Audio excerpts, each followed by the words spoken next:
The year is 2026, and generative AI has become more accessible to the masses. Just about anyone can generate a video, image, or song with just a few clicks and a prompt. Some even go so far as to create AI-generated content online, specifically designed to exploit social media algorithms. These social media algorithms are designed to keep you on their app for as long as possible by showing you an endless stream of content that they think you will watch. And the sudden influx of AI-generated content has only added additional consequences for its users, such as reducing attention spans and spreading misinformation online. Because of all this, the prevalence of AI has become a major source of friction, with many people either strongly for or against generative AI. A major cultural shift can also be seen online, as people have actively begun to reject new innovations and trends in favor of something more nostalgic, established, and traditional. People no longer want the latest tech trends, but instead want to rediscover the old classics. It is a time when people crave authenticity, when the world feels more and more superficial. So how exactly are people dealing with all that's going on right now? Let's have a look at some artists and their art to see how they respond to all that's happening. Nowadays, AI has made media faster to produce than ever before. As it is using a database system and not its own creativity, there are debates about what counts as real art. Due to this overproduction of digital content, some artists are returning to slower and handcrafted methods. Guillermo del Toro is one of those voices. He was born in Guadalajara, Mexico in 1964. He developed his passion for filmmaking in his early teens and began making short films while studying makeup and special effects. He gained international recognition with the film Kronos in 1993 and established a career in imaginative storytelling and practical effects.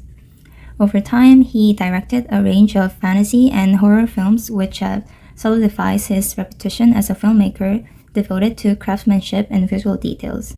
Del Toro recently stated that he does not believe AI-generated art is true art, that AI cannot produce anything more than semi-compelling screensavers, he said.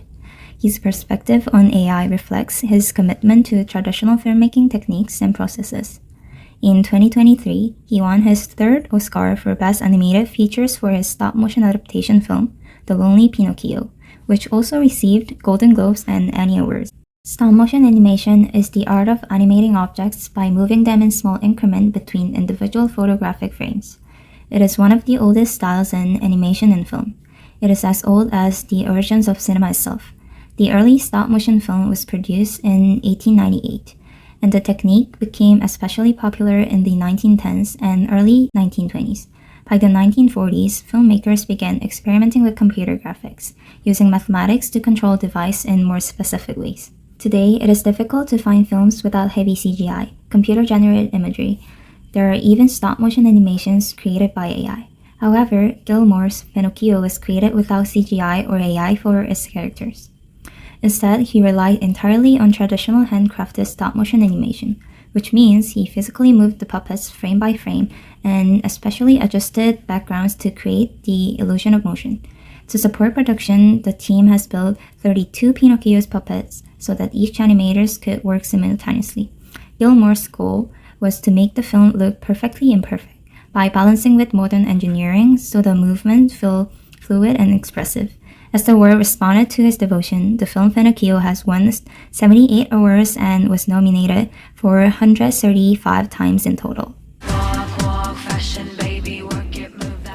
While everyone's freaking out about AI designing clothes and algorithms, predicting trends, fashion designers are doing something backwards.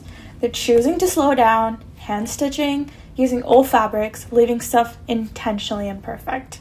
And this is just called resistance. Martin Margiela, this Belgian designer from 1988, is basically having a second life right now. He chose to stay totally anonymous, and he would take these vintage clothes, deconstruct them, leave the seams exposed, and use blank labels with just 4 stitches. That's it. No logo, no signature, just a garment for its purpose. And well, here's the thing. Margiela's approach was anti-AI before AI even existed, which meant every garment was handy constructed, intentionally imperfect, and rebuilt. And you cannot automate this. Meanwhile, there's companies like La La Land AI that generate infinite AI models in every body type, and these algorithms predict things instantly. But Margiela rejected this exact logic. Mass replication, perfection, speed. But he made things irreproducible to show the human labor behind it. And his influence is everywhere now. Designers like Bode, Marine Soleil use these vintage textiles and hand stitching. And if I wanted to take the other side, I'd say there's a designer that uses this AI with months of hard work, Iris Von Hepburn. Well, they all follow Margiela's rule of technology serving the vision and not the other way around, of it controlling you. And this is not accidental. Phonographs did not kill music. They only made concerts more valuable. Same logic here. The AI generating infinite variations only made these hand-woven things more precious. And when everyone and everything is optimized for speed, the slowness somehow becomes radical. And this is not fashion retreating. It's only redefining what progress really means. As a response to the rise of AI, artists are looking at a time when media and technology did not carry its own agency. There seems to be a growing collective fatigue when it comes to fast-paced and highly stimulating media, with the addition of AI slop and people starting to notice a decline in their cognitive abilities. Enter the 2026 fad of friction maxing. This modern band-aid solution to reverse our cognitive function is defined as being an active effort in creating daily challenges in one's life as a means of reclaiming cognitive function. Anna Marie Louise's work explores this concept. Marie Louise is a 22-year-old videographer based in Amsterdam. Her work process consists of filming vlog-style videos on a camcorder using Final Cut Pro to execute video collage techniques that feel very handmade. She describes her work as being a TV log consisting of a combination of old TV program formatted editing and a casual vlog style. She incorporates cryptic journal entries and bossa nova sounds to her digital collages, all while managing to create new practices that look to the past for inspiration while using modern technology. Her work allows the younger generation, notably Gen Z and Gen Alpha, to experience that TV channel feel through newer technologies such as iPhones and flat screen TVs. Her whole brand relies on that early 2000s for videographer feel. When looking at her website, it emulates the experience of being on an early web despite experiencing it through a MacBook Pro as opposed to a Macintosh. Through this, Anna Marie Louise stays true to the younger generation. Though she uses old media, her work remains refreshing as the subject matter remains relevant and captivating. A new wave or new trend amongst the youth is how much one can stay in touch with the past. Young adults make a habit of collecting physical media despite having access to faster, smarter, and overall higher quality media, like collecting vinyls, CDs, and filming on camcorders.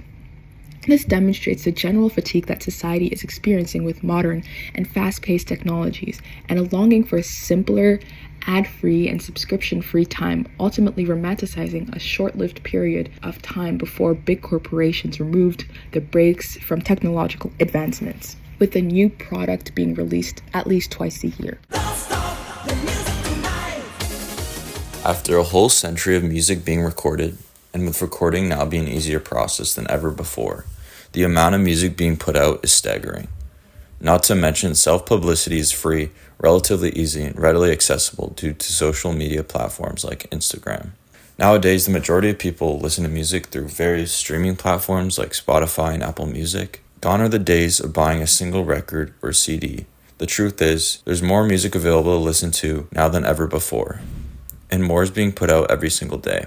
It's accessible almost instantly. Granted, you can afford a subscription to these platforms. With AI algorithms and DJs curating and taking over the music you're exposed to, it can get a bit overwhelming. A lot of people are starting to revert to what is called the golden age of technology. This era, when iPod Nanos, shuffles, and wired earbuds were king, people are pushing back to modern Bluetooth and high-tech equipment. Like all art, music and genres repeat themselves, since all artists inspire and take from one another, or maybe because there's just so much music out there you can't really categorize it anymore. That's just the process of creation, reuse, and recycle. Some musicians like King Cruel, Pink Panthers, and After the Band are bringing back old-time styles to the youth of today.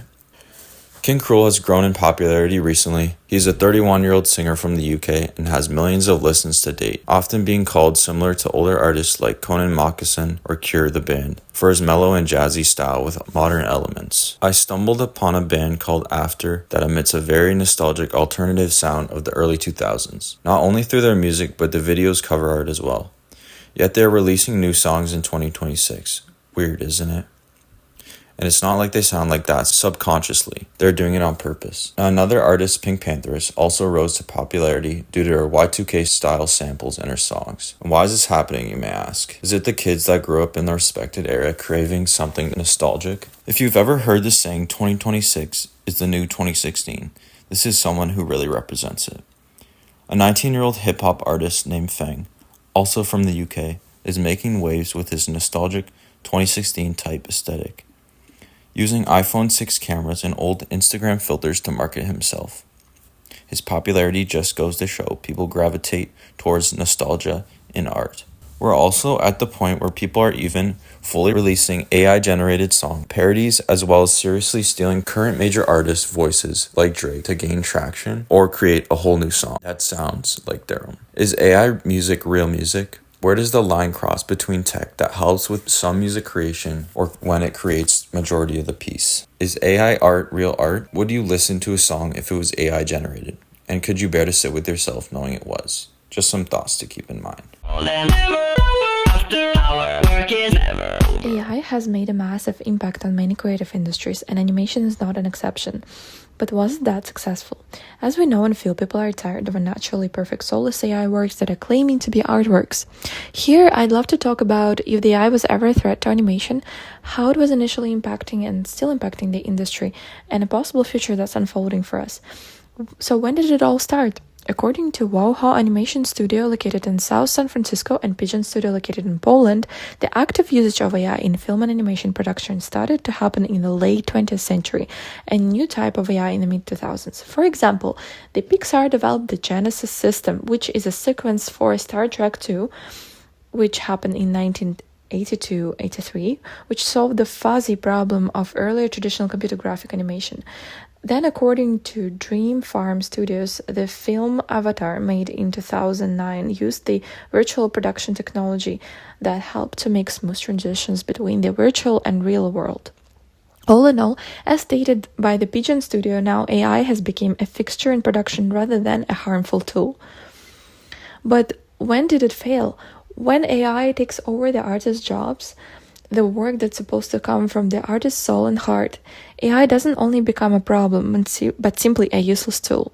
Here, I'd love to show an epic Warner Bros. Fail that happened with the release of promotional video Weapon Skido that was made in 2025. Eventually, Warner Bros. Removed the introduction part with the animation because of heavy negative reaction from the audience for AI usage throughout the whole animation. The most interesting part is that the cartoon was executed in the kids' drawing style. The audience was appalled with the fact that they could not hire actual students to execute such a simple, short sequence. Besides that, the hate is associated with poor execution quality, despite the usage of AI. Now, I'd love to talk about someone who is very important that has been publicly speaking up against AI. That's a British animator, educator, and anti-AI activist, Howard Wimhurst. He has been publicly speaking up against AI at the Annecy Animation Festival.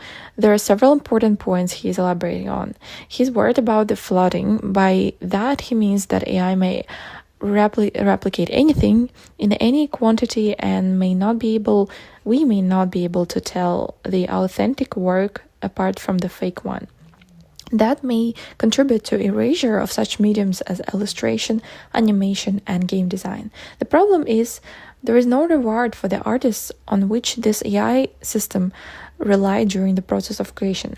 He mentions that AI has a parasitic nature and operates on theft, as we all know. The problem of consent is another huge issue with the technologies we use. Companies argue that you agreed on terms and conditions back then, but there is no update and transparency for new changes. Howard fears for new generation of artists. They are already not confident about entering the art field. He fears that a new generation think they can fight AI work. So all in all, is AI a threat to animation industry? My personal opinion would be not really, because we already see the decline in interest of work generated by AI, while Vancouver Animation School argues that it would definitely change the industry. It already did, like replace some jobs in the industry, but even if the job market is changing, AI not likely to replace the creative mind. There is also a positive prediction that there would be more work done on consent, ethical usage of someone else's artworks. To sum it up, we can see a collective pullback from the AI usage across the creative industries of fashion, videography, animation, film, and music. We are witnessing a collective fatigue from the body of soulless works called perfection and theft masked in beauty. In fashion, we are moving towards hand-stitched, very authentic and hard to replicate, strong visible authorship and identity. In film, videography, and animation, we similarly moving to stop-motion textiles in perfect perfection. And if using AI, we use it simply as a tool, the same way we started using it in the late 20th century. People are tired of superficiality, of polished digital era. People want connection, human touch, and slow and thoughtful, nowadays precious craftsmanship.